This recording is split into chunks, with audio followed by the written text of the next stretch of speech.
సాధారణ గృహిణి తను నాకెందుకులే అని ఊరుకోకుండా తన తోటి వారందరికీ దాదాపు ఒక 1000 మందిని కలిపి ఒక కొత్త ఒరవడిలో పోరాటం చేస్తున్నారు. ఇప్పుడు మీ మెయిన్ పోరాటము స్థలమా, ఇల్లులు కట్టించిన ఇల్లులా, ఏవి కావాలి మీకు? ఇంటి కోసం పోరాడుతున్నాం. కరెక్ట్. ఇంటి కోసం పోరాడుతుంటే మీలాగా ఇప్పుడు అందరూ పోరాడుతూ ఉంటారు కదా, అందరికీ ప్రభుత్వం కల్పించగలుగుతుందా? బడే బాబులు ఎవరైతే ఉన్నారో వాళ్ళకి స్థలాలు సరిపోతలేవు, గవర్నమెంట్ జాగ్రత్త సరిపోతలేవు, మా హాస్పిటల్ పేదలకు ఇచ్చిన ఇది కూడా సరిపోతలేవు. కొన్ని 100 ఎకరాలు ఉంది సార్, అది చచ్చిపోతే ఎవడానికి కమ్ముడిపోతుంది సార్. మా హాస్పిటల్కి ఇస్తే మేము బతుకుతాం కదా, వాళ్ళ ఆస్తులు అడుగుతున్నామా? బడబాబు వస్తాడు ఇది నాదంటాడు, ఇంకొక ఆయన వస్తాడు ఇది నాదంటాడు. ఒక ఆమె అయితే ఏకంగా గుడి కట్టి 250 ఎకరాలు కబ్జా చేసింది. బెదిరిస్తున్నాడు. నిన్నెవడు అక్కడ గుడిసెలేయమన్నాడు? ఒక అమ్మ అనలేదు, అక్క అనలేదు. అంటే ఆడి మనిషి అంటే అంత చులకన? బడే బాబులు ఎవరు ఉన్నారో వాళ్ళని ఒకటే మాట అడుగుతున్నా, 6 అడుగుల జాగ చచ్చిపోతే 6 అడుగుల మనిషికి జీవితం. దానికోసము మా కడుపు ఎందుకు కొడుతున్నారు? ఇన్ని వేల ఎకరాలు ఎందుకు కబ్జా చేసుకుంటున్నారు? పేదలకి ఇస్తే బతికిపోతాం కదా సార్, వాళ్ళ పేరు చెప్పుకుంటాం కదా, వాళ్ళ విగ్రహాలు పెట్టుకుంటాం కదా. ఒక వస్తువుకు గ్యారంటీ ఇస్తున్నాడు కొనేవాడు, ప్రాణానికి గ్యారంటీ ఉందా సార్? 10 లక్షలు కానీ 20 లక్షలు కానీ నీకు సెటిల్మెంట్ చేస్తా, పక్కకి తప్పుకో అన్నాడు. ఇదే మాట అడిగినాను సార్. మీరు ఓటప్పుడు డబ్బులు ఎవడు పంచమన్నాడు సార్? మీ నీతిగా ఉండండి, మేము గెలిపించుకుంటాము. ఓటు కూడా మీరు చెయ్యక్కర్లేదు, మేము ఎన్నుకుంటాము. ఓటు వస్తే డబ్బులు పంచుతారు, ఏదన్నా చిన్న పని అయితే డబ్బులు ఓటప్పుడు కనపడిన నాయకుడు మాకు కనపడాడు ఎందుకు? పనికి మీద నా కొడుకులు ఏదో డబ్బులు దోచుకొని బాగుపడితే పెద్ద గొప్ప కాదు అది. ఈరోజు నా కాడున్న లేడీస్ ఒక్కొక్క అమ్మ వచ్చి, అమ్మ నాకు కిరాయి కట్టుకనికి గతి లేదమ్మా, నా పిల్లలు ఇలా ఉన్నారమ్మా, నా భర్త చచ్చిపోయినాడమ్మా, ఒక్కొక్క మనిషి చెప్తుంటే ఈ బాధ ఎవరు తీర్చాలి సార్? గవర్నమెంట్ బాధ్యత కాదా? భర్త చచ్చిపోయి కూడా పింఛను రాని రోజు ఉన్నది సార్. నా కాడ వికలాంగులు అయి ఉండి పింఛను లేని రోజు ఉన్నది సార్, రేషన్ కార్డు లేని రోజు ఉన్నది, భర్త ఇడిచిపెట్టిన రోజు ఉన్నది. ఆ పిల్లలై కూటికి లేక కష్టపడి ఇది లేక కిరాయిలు కట్టకలేక అద్దెలు బయటకు పోమంటే రోడ్డు పక్కన గుర్తు చేసుకున్నది ఉన్నది సార్. మీరు చెయ్యండి సార్, ఇంకులో చేయండి. నా కాడ ఎవరికైనా ఇది ఉందంటే కదా మీ కాడ గుదాం చేసి వెళ్ళిపోతాను నేను.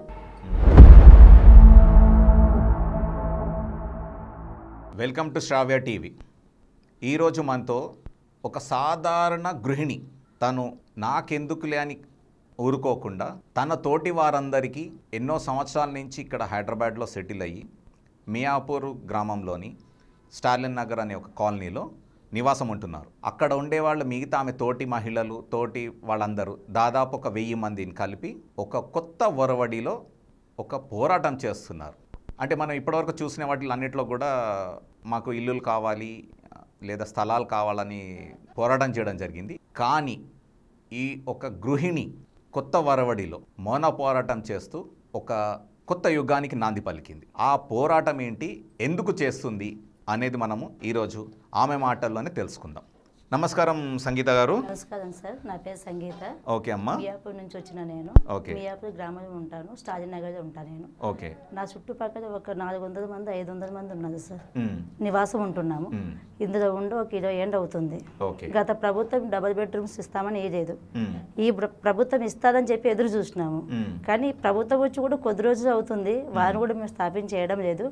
ఎక్కడైతే మాకు బడే బాబులు కబ్జా చేసుకున్నారు అవన్న మాకు దొరుకుతుంది పేదలకి. ఈ పేదలు ఉండబట్టే మీకు ఓటు హక్కు వస్తుంది. మా మంటలో మేము ముందుకు వచ్చి మేము ఓటేయనికే మా కాడికి వస్తున్నారు ప్రతి నాయకుడు, ఓటు వేయించుకొని వెళ్ళిపోతున్నాడు. దాని తర్వాత మమ్మల్ని పట్టించుకోవడం లేదు సార్. మాకు ఉండనీకి ఇది లేకపోతే ఎట్లా సార్ మా పరిస్థితి? పిల్లలకి ఫీజులు కట్టాలా, ఇంటి రెంట్ కట్టుకోదా? ఒక సింగిల్ రూమ్ రెంట్ వచ్చేసి 5000 6000 ఉన్నది, అది కూడా 2 years కింద ఆ రేటు. ఇప్పుడు 10,000 ఉంది సార్. మా పరిస్థితి ఏంటి సార్? కరెక్టే. ఓకే, ఇప్పుడు మీకు ఇల్లులు కావాలంటున్నారు, స్థలాలు కావాలంటున్నారు. అంటే ఇప్పుడు మీ మెయిన్ పోరాటము స్థలమా లేదా ఇది ఇల్లులు కట్టించిన ఇల్లులా, ఏవి కావాలా మీకు? ఉండనీకి మాకు ఇది కావాలి సార్. ఓకే. ఇంటి కోసం పోరాడుతున్నాం. కరెక్ట్. ఇంటి కోసం పోరాడుతుంటే మీలాగా ఇప్పుడు అందరూ పోరాడుతూ ఉంటారు కదా, మరి ఇప్పుడు అందరికీ ప్రభుత్వం కల్పించగలుగుతుందా? ప్రభుత్వం కల్పిస్తుందని చెప్పి నేను అంటలేను. కట్టినది ఏమైపోయినాయి, పేదలకైతే అందలేదు. బడే బాబులు ఎవరైతే ఉన్నారో వాళ్ళకి స్థలాలు సరిపోతలేవు, గవర్నమెంట్ జాగ్రత్త సరిపోతలేవు, మా పేదలకి ఇచ్చిన ఇది కూడా సరిపోతలేవు. అక్కకి తమ్ముడికి చెల్లికి ఇలా వెళ్ళిపోతూనే ఉన్నాయి. కేసీఆర్ ప్రభుత్వం వచ్చినప్పుడు ఎక్కడి నుంచి వచ్చింది ప్రభుత్వము, ఏ స్థాయిలో దిగింది, ఏ స్థాయిలో కవితక్క స్టేషన్లో ఉన్నది, కేసు నడుస్తుంది, ప్రజలకు అందరికీ తెలుసు. ఇప్పుడు కాంగ్రెస్ ప్రభుత్వం అంటే ఇది పేదల ప్రభుత్వం సార్, మాకు న్యాయం చేస్తుంది అన్న ఒక విశ్వాసంతో వచ్చినాం. డైరెక్ట్గా మేమైతే పోనీకి మాకు అవకాశం లేదు. అందుకని చెప్పేసి 10 శాతం జాగు ఉంది మా స్టాలిన్ నగర్లోనే, కొన్ని 100 ఎకరాలు ఉంది సార్. అది చచ్చిపోతే ఎవడానికి కమ్ముడిపోతుంది సార్, మా అస్మంటోకి ఇస్తే మేము బతుకుతాం కదా. మేమేం వాళ్ళ ఆస్తులు అడుగుతున్నామా? బడబాబు వస్తాడు ఇది నాదంటాడు, ఇంకొక ఆయన వస్తాడు ఇది నాదంటాడు. ఒక ఆమె అయితే ఏకంగా గుడి కట్టి 250 ఎకరాలు కబ్జా చేసింది. సత్యవాణి. 250 ఎకరాలు కబ్జా చేసింది సార్ దేవుడి పేరు మీద. సత్యవాణి అనే అమ్మ ఒక ఆమె దేవుడి పేరు చెప్పి 280 ఎకరాలు. దేవుడు సర్వే నంబర్లు 101 సార్, 101 100 ఉంది సార్, 101. ఇందులో కొన్ని 100 ఎకరాలు ఉన్నాయి. ఎవరికి తోచింది వాడు కబ్జా చేసేసుకుంటున్నాడు. మేమేది అక్కడ కూర్చుంటే ఒక బడే బాబు వ్యక్తి అనుచేది వచ్చి నన్ను బెదిరిస్తున్నారు. అంటే మిమ్మల్ని ఎవరు బెదిరించారమ్మా? శ్రీకాంత్ అన్న కాడ, శ్రీకాంత్ కార్పొరేటర్ శ్రీకాంత్ ఉన్నాడు సార్, అతని కాడ డ్రైవర్ ఉంటాడు, అతని పేరు అంజీ. నేను వచ్చేసి మియాపూర్ బస్సుబాడికి ఎదురు ఒక డబ్బాలో నా పుట్టకొడుకు కోసం ఒక షాప్ పెట్టుకున్నా, రైస్ అమ్ముతుంటా నేను. అంటే మీది మీరు ఏదైతే కార్పొరేటర్ అంటున్నారో, అవును సార్, మీది ఆ కార్పొరేటర్ ఏంటి? శ్రీకాంత్. శ్రీకాంత్ సార్. దేనికి కార్పొరేటర్ అని? స్టాలిన్ నగర్ సార్. స్టాలిన్ నగర్ కార్పొరేటర్ పేరు శ్రీకాంత్. ఆయన డ్రైవర్ వచ్చి మిమ్మల్ని బెదిరిస్తున్నాడు. ఎందుకు బెదిరిస్తున్నాడు? నిన్ను ఎవడు అక్కడ గుడిసెలు ఏమన్నాడు? ఒక అమ్మ అనలేదు, అక్క అనలేదు. అంటే ఆడి మనిషి అంటే అంత చులకన, అంటే ఆడ మనిషి అనేది రెస్పెక్ట్ లేకుండా చులకన భావంతో సంభవించినాడు సార్. నిన్ను ఎవడేమన్నాడు అక్కడ గుడిసేదు? ఎందుకు వేసినావు నువ్వు అక్కడ గుడిసేదు? అతను ఎవరంటే అడగడానికి ఈ ప్రశ్న నేను వేసినాను సార్. మీకేమన్నా జాగుందా, లేకపోతే మీకు సంబంధించి పెద్దవాళ్ళు ఎవరైనా కబ్జా చేసినారా, మీకేం సంబంధం ఉందని అడుగుతున్నారని అడిగినా. ఇట్లా నువ్వు మాట్లాడతావా, నీకు అత్త చేస్తానే లోపల నా పక్కన ఒక 4 మగపిల్లలు ఉన్నది సార్, అది దిగినారు. అంటే ఏమన్నా నేను అంత చూస్తాను, నా అంత చూస్తా అన్నాడు సార్. ఓకే. అంటే ఇప్పుడు నేను అనేది ఏంటంటే అమ్మా, మీరేదో మౌన పోరాటం చేస్తున్నారు, మీరు ఆ ల్యాండ్ జగాలు కావాలి, ఇలా పట్టాలు కావాలని మీరు ఏదో గొడవ చేస్తారు. అవును సార్. సో ఈ శ్రీకాంత్కి దీనికి ఏం సంబంధం? నాకు ఇంకా అర్థం కాలేదు సార్. ఎందుకు ఏం సంబంధం ఉందో బయటికి రావాలి సార్. ఓకే, అదే నా కోరిక. నేను ఇంకొకటి గవర్నమెంట్ని కానీ ఈ పెద్ద బడే బాబులు ఎవరు ఉన్నారో వాళ్ళని ఒకటే మాట అడుగుతున్నా, 6 అడుగుల జాగ చచ్చిపోతే 6 అడుగులు సార్ మనిషికి జీవితం. దానికోసము మా కడుపులు ఎందుకు కొడుతున్నారు? ఇన్ని వేరే ఎకరాలు ఎందుకు కబ్జా చేసుకుంటున్నారు? పేదలకి ఇస్తే బతికిపోతాం కదా సార్, వాళ్ళ పేరు చెప్పుకుంటాం కదా, వాళ్ళ విగ్రహాలు పెట్టుకుంటాం కదా. అయినా మేము ఎదురు పోరాడుతలేం సార్, మౌన పోరాటం చేస్తున్నాం, మహాత్మా గాంధీ రూట్లో నడుస్తున్నాం. మాకు ఇది కావాలి. ఇది కూడా ఏంటి, ఎవరైతే కబ్జా చేసినారో, ఎక్కడైతే కొన్ని వేరే ఎకరాలు ఉన్నాయో అది పేదలకి ఇవ్వండి. అది గవర్నమెంట్ హక్కు సార్. పేదలు ఎవరైతే ఉన్నారో అది గవర్నమెంట్ చూసుకోవాలి, అది ఇవ్వాలి, అది వాళ్ళ హక్కు. ఇప్పుడు మాకు చేయకపోతే ఇంకెప్పుడు చూస్తుంది సార్? ఏమన్నంటే మీరు అప్లికేషన్ పెట్టుకోండి, మీరు ఇది చేయండి, మీకు వస్తుంది, మీరు తిరగండి, గవర్నమెంట్ రూల్స్ ప్రకారం పోండి అంటే ఎన్ని సంవత్సరాలు? గత కేసీఆర్ అదే పని చేసినాడు. వాడి అమ్మకు, వాడి నాయనకు, వాడి చెల్లికి, వాడి బావకు అందరికి వేల కోట్లు సంపాదించుకొని ముదన పడ్డాడు. ఇప్పుడు కూతురు జైల్లో ఉంది, ఆమె సుఖపడుతుందా? ఎందుకు సార్? ప్రాణానికి గ్యారంటీ లేదు. నేను చెప్పే మాట, ఒక వస్తువుకు గ్యారంటీ ఇస్తున్నాడు కొనేవాడు, ప్రాణానికి గ్యారంటీ ఉందా సార్? లేదు. ఎప్పుడు ఉంటాడో తెలియదు, ఎప్పుడు పోతాడో తెలియదు. నేనేదో కష్టపడుతున్నాం, కడుపు ఆకలే బయటకు వచ్చినాం, కిరాయిలు కట్టలేకపోతున్నాం అని చెప్పి నేను మౌన పోరాటం చేస్తుంటే ఇవన్నీ ఎందుకు సార్? పోలీసు డిపార్ట్మెంట్ మాకు సహకరించింది సార్. వాళ్ళు మాకు ఎప్పుడు కూడా మాకు ఒక మాట కూడా అనలేదు, అమ్మ మీరు మౌన పోరాటం చేసుకోండి, అది మీ అదృష్టం అని మాట్లాడారు. Very good. అంటే పోలీస్ డిపార్ట్మెంట్ వాళ్ళు చాలా సహకరిస్తున్నారని వాళ్ళకి ధన్యవాదాలు చెప్పుకుంటున్నారు సంగీత గారు. అలానే ఇప్పుడు కార్పొరేటర్ కాకుండా ఇంకెవరన్నా మిమ్మల్ని బెదిరించారా? సార్ మేము ఎంఆర్ఓ ఆఫీస్కి నేను ఒక లెటర్ ఇవ్వనికి పోయినా సార్, నా సైన్యాన్ని తీసుకొని లెటర్ ఇవ్వనికి పోయి మేము లెటర్ ఇచ్చే ఒక టైంలో కాస్త పక్కకు నించున్నాం. ఒక వ్యక్తి వచ్చినాడు సార్, దానికి మా 10 మంది సాక్ష్యం ఉన్నారు. అమ్మ నీతో మాట్లాడాలి పక్కకి రా అన్నాడు. ఈ పిల్లలు ఉండి అక్కని ఒక్కదాన్ని పోవద్దు ఉండని చెప్పి నా ఎంబడి నలుగురు వచ్చినారు. చెప్పండి అన్న, 10 లక్షలు కానీ 20 లక్షలు కానీ నీకు సెటిల్మెంట్ చేస్తా, పక్కకి తప్పుకో అన్నాడు. ఇదే మాట అడిగినాను సార్, మీకేం సంబంధం ఉంది అని అడిగిన. ఒక పని చేయన్నా, ఇప్పుడు ఇక్కడ 400 మంది ఉన్నారు, ఆ 10 లక్షలు 20 లక్షలు మనిషికి ఇంత ఇచ్చేయండి, 4 లక్షలు 10 లక్షలు 20 లక్షలు మనిషికి ఒకరికి ఇచ్చేయండి. అది మేము ఎంతో ఉన్నసాటి ఇంత గుడి చేసుకుని ఉంటాం, నాకు ఒకదానికి ఇచ్చేదేందు నువ్వు ఇట్రా అన్న, ఫోటో తీయండి రా అన్న. అడ్రస్ లేకుండా పోయినాడు. అతను పోయిన 1 గంటకి పుట్టకోటు కోసం అమ్ముకున్న నా ఫుడ్ మొత్తం వేస్ట్ చేసి నా షట్టర్కి తాళం వేసినారు సార్ మున్సిపాలిటీ వచ్చి. అంటే నీది ఏముంది, ఏం షాప్ ఉంది నీకు? ఫుడ్ షాప్ ఉంది సార్. ఫుడ్ షాప్ అంటే ఏముంటుంది దానిలో? మీల్స్ అమ్ముతాను సార్. మీల్స్ అమ్ముతాను. ఆ షాప్కి అన్నం తింటున్నది కస్టమర్ వచ్చి అది పట్టించుకోకుండా తాళం వేసిపోయినది సార్. ఓకే, ఎవరు వేశారు అది? ఆ విషయం నేను వచ్చి అడిగితే జిఎంసీలో కార్తీక్ అంట సార్. జిహెచ్ఎంసీలో కార్తీక్ అనే అతను, ఈమె ఆల్రెడీ అక్కడ ఫుడ్ కోర్ట్ నడుపుతుంది, దానికి పర్మిషన్స్ ఉన్నాయా ఫుడ్ కోర్ట్కి? దానికి ఫుడ్ కోర్టుకు పర్మిషన్ కాదు సార్, అది గవర్నమెంట్ వాళ్ళు ఇచ్చిన డబ్బా. అది గవర్నమెంట్ వాళ్ళు ఇచ్చినట్టు ఆ డబ్బా ఇచ్చారు. ఆ గవర్నమెంట్ వాళ్ళు టైలెట్కి ఇచ్చిన సార్ డబ్బా. అది టైలెట్కి ఇస్తే ఇది గోవా సీక్రెట్ అవి అమ్ముకోద్దామా, ఫుడ్ గిడ్డు పెట్టుకోవచ్చు అని ముందు నుంచి కూలింగ్ అవి పెట్టవచ్చు అని చెప్పి చెప్పినారు.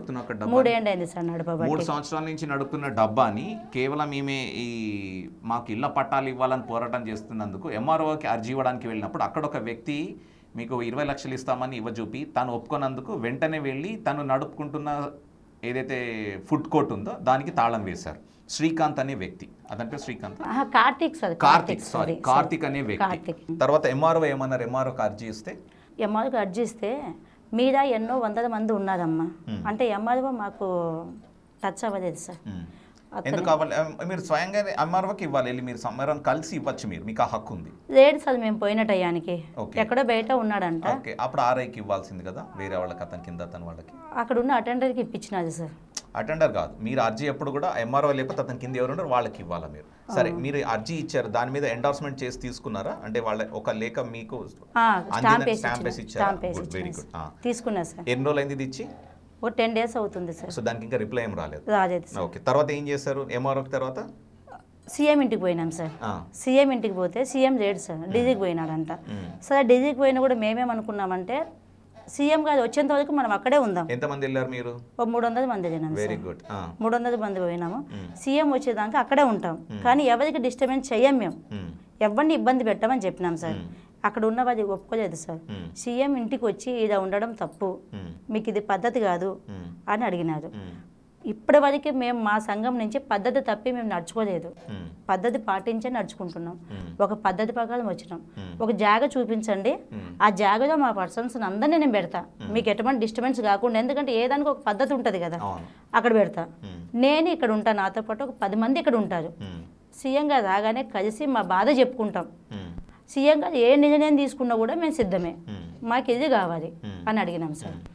ఈ రోజు వస్తాడా, రేపు వస్తాడా, ఉంటామని అడిగినాం. ఇక్కడ ఉండడానికి వీలు లేదు, మీరు వెళ్ళిపోండి అని చెప్పినారు. అక్కడ ఒక మధ్యాహ్నం వరకు ఉన్నాం సార్, 3 వరకు ఉన్నాం. ఇంకా పోలీసు వాళ్ళు అక్కడ కూడా మమ్మల్ని ఉంచలేదు, మీరు ఇక్కడ కూడా ఉండాల్సిన పని లేదని చెప్పేసి గడిగ మమ్మల్ని బయటకు పంపిణీకే చూసినారు.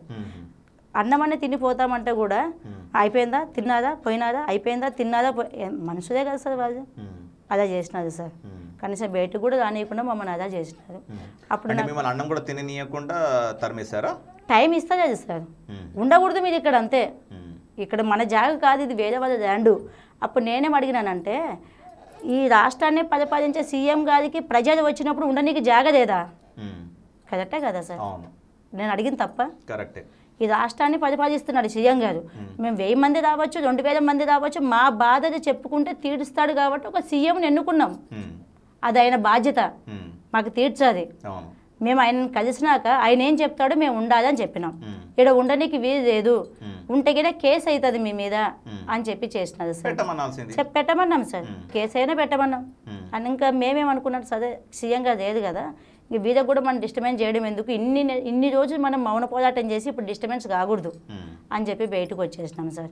వచ్చి నిన్న కలెక్టర్ ఆఫీస్కి పోయినాం, పేపర్ తీసుకొని వెళ్ళినాం సార్. మేము కలెక్టర్ అర్జీ పెట్టుకుందామని, కలెక్టర్ గారు బిజీగా ఉండి మాకు టైం ఇవ్వలేదు.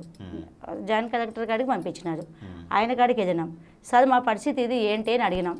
మీద కొన్ని వందల మంది వస్తారు, ఈ హైదరాబాదే సరిపోదు, ఎక్కడి నుంచి ఇవ్వాలని అడిగినాడు. అడిగినప్పుడు కలెక్టర్ గారు నేను అడిగిన మాట ఏంటంటే, 100 మంది వస్తారు, 1000 మంది వస్తారు, కాదని చెప్పలేదు. హైదరాబాద్ సరిపోనంత జనం ఉంటే హోటల్కి ఏం చేసుకోనికి సార్? నేను ఈ విషయం ఇప్పుడు అడుగుతున్నా మీతో. ఏంటి హైదరాబాద్ మా అస్మంటోళ్ళకి ఇది చేస్తే గిన హైదరాబాద్ సరిపోదంట. అప్పుడు ఇంతమంది మేము ఓటు వేస్తే గిన మరి మేము ఎందుకు మీరు ఓటు వేయించుకున్నారు? హైదరాబాదే సరిపోదు, మీరు ఎక్కడ ఏ రాజ్యాన్ని ఏలుతారు? మేము ఉండనీకే మాకు జాగి ఇస్తలేరు, మేము ఉండనీకి ఇది ఇస్తలేరు, మా ఓటు మీకెందుకు అని నేను ఇప్పుడు అడుగుతున్నాను సార్. ఓకే, అంటే ఓటు వేసినంత మాత్రాన మీకు జగ ఇవ్వాలా? మాకు ఓటు వేసిన మాత్రం జాగి ఇవ్వాల్సిన అవసరం లేదు సార్. పేద ప్రజలు మేము ఎవరైతే ఉన్నామో ఇంటి పని, వంట పని, మేస్త్రి పని, మట్టి పనికి మేమే కావాలి, మేస్త్రి పనికి మేమే కావాలి, ఇంటి హౌస్ స్పీకింగ్ మేమే కావాలి, ప్రతి పనికి మేమే కావాలి. మేమేం అడుగుతున్నాము, గవర్నమెంట్కి సంబంధించి ఎక్కడైతే మీకు పర్మిషన్ ఉందో, మీరు ఏదైతే మాకు ఇవ్వగలుగుతారో, బడా బాబుల కాడ ఉన్న జాగాలు ఏవైతే ఉన్నాయో, ఎవరైతే ఆస్తులు ఆక్రమించుకున్నారో పేదలకు ఇవ్వండి అని అడుగుతున్నాం. ఇక్కడ ప్రేక్షకులు ఒకటి గమనించాల్సింది ఏంటంటే, తను ఒకటే అంటుంది, 101 సర్వే నెంబర్, 100 సర్వే నెంబర్ ఏవైతే ఉన్నాయో మియాపూర్ అనే కాదు, హైదరాబాద్ అంతటా ఏవైతే ఈ గవర్నమెంట్ ల్యాండ్స్ని బడే బాబులు కబ్జా చేసుకున్నారో, ఆ కబ్జా నుంచి వాళ్ళ కబంధ హస్తాల నుంచి ఆ భూమిని విడిపించి పేదలకి పంచాలి అనేదే ఇప్పుడు ఈమె ముఖ్య ఉద్దేశం అండ్ నినాదం. దీని గురించి తను 1 మంత్ బ్యాక్ నుంచి మీకు ఈ ఆలోచన ఎలా వచ్చిందమ్మా యాక్చువల్గా మీరు మౌన పోరాటం చేయాలని? సార్ నేను 20 సంవత్సరాలు కాంగ్రెస్ పార్టీకి పని చేసినాను సార్. గొంతు పోయింది, అడిచిన, కేక చేసిన, ఎంతోమంది నాయకులు వచ్చినారు పోయినారు, ఒక్క నాయకుడు కూడా నాకు హెల్ప్ చేయలేదు సార్. ఈ రోజు అమ్మ సంగీత నీకు ఇది ఉందా లేదా అని ఒక్క నాయకుడు వచ్చి నన్ను అడగలేదు. ఈ రోజు ఇంత చేస్తున్న ఒక నాయకుడు నాకు అడిగి రాలేదు. ఇది కాదు, ఏ నాయకుడు తన స్వార్థం చూసుకుంటాడు కానీ ప్రజల స్వార్థం చూసే నాయకుడు ఎవరు వస్తారు? ఎదురు చూసినాను, ప్రజలకి ఎవరు కూడా చేసే నాయకుడు మాకు కనపడతలేరు. అందుకని ఇది ముందర చేసుకొని మన కష్టం మనమే తీర్చుకుందాం. మనకు నాయకత్వం వద్దు, నాయకుడు వద్దు, ఎవరొద్దు. మన బాధ ఏది ఉందో మనం అడుగుదాం. మనకు ఒక నాయకుడు ఉన్నాడు సీఎం, ఏం సమాధానం చెప్తే గవర్నమెంట్ హక్కు, అడిగే హక్కు మాకుంది, గవర్నమెంట్ని అడిగే హక్కు మాకుంది సార్. అందుకని పని చేసినాను సార్. కానీ గవర్నమెంట్ని డిస్టర్బెన్స్ చేయడం లేదు, ట్రాఫిక్ను డిస్టర్బెన్స్ చేయడం లేదు, పోలీసు వాళ్ళని డిస్టర్బెన్స్ చేయడం లేదు, ఎవరిని డిస్టర్బెన్స్ చేయడం లేదు. సీఎం గారు మాకు సమాధానం చెప్పాలి అంతే. ఎందుకంటే ఇన్ని వేలు ఎక్కడ చేసుకున్న కబ్జాదారుని వదిలిపెట్టేసి ఇంటి కోసం పోరాడే మా బాధ ఎవరికి చెప్పుకోవాలి సార్? అంటే కరెక్టే, కానీ మా బాధ ఓకే, నువ్వు అనే దీనికి అంటే నువ్వు ఇప్పుడు మీ బాధ చెప్పుకోవాలనేది సరే మనం ఓకే అనుకుందాం, కానీ ఆ బాధని సీఎం దృష్టికి తీసుకెళ్లాలనేది ఎలా? అంటే దాని గురించి నువ్వు ఇప్పుడు ఇదైతే ఈ మౌన పోరాటం ఏదో చేస్తున్నావు, ఇది దాని గురించి నువ్వు తీసుకున్న నిర్ణయం? అవును సార్, సీఎం కాడికి మా బాధ నా ఒక్కదాని సమస్య కాదు సార్. ఇది ఈ తెలంగాణ ఎన్ని వేరే ఎక్కడాది ఏ బడే బాబు కబ్జా చేసుకున్నాడు కూడా పేపర్తో సహా ఇక్కడ ఉంటుంది, మీకు అన్ని తెలుసు. నేను చెప్పాల్సిన పని లేదు ఆ విషయము. చిన్న పిల్లల్ని అడిగినా చెప్తాడు ఎవడే కబ్జా చేసింది. మంచి బ్రతకనీకి ఎంత కావాలి సార్? ఇన్ని కోట్లు కావాలా, ఇన్ని వేలు ఎక్కడ కబ్జా చేసుకోవాలా? ఆడు చచ్చిపోతే మరి ఎవడు భరించుకుంటాడు? ప్రతి ఒక్క నాయకుడికి, ప్రతి ఒక్క కబ్జాదారుడికి నేను ఒకటే చెప్తున్నాను సార్, చచ్చిపోతే 6 అడుగుల నేల కోసము పేదోడు కడుపు కొట్టొద్దు. ఓకే, మీరు సహాయం చేయడానికి ముందుకు వస్తే మా అస్మంటో మీరు దేవుడు అనుకుంటాము. మీరు ఓటప్పుడు డబ్బులు ఎవడు పంచమన్నాడు సార్? మీరు నీతిగా ఉండండి, మేము గెలిపించుకుంటాము. మీరు పోటీ చేసి మీరు నీతిగా ఉండండి, మేము పోటీ కూడా మీరు చేయక్కర్లేదు, మేము ఎన్నుకుంటాము.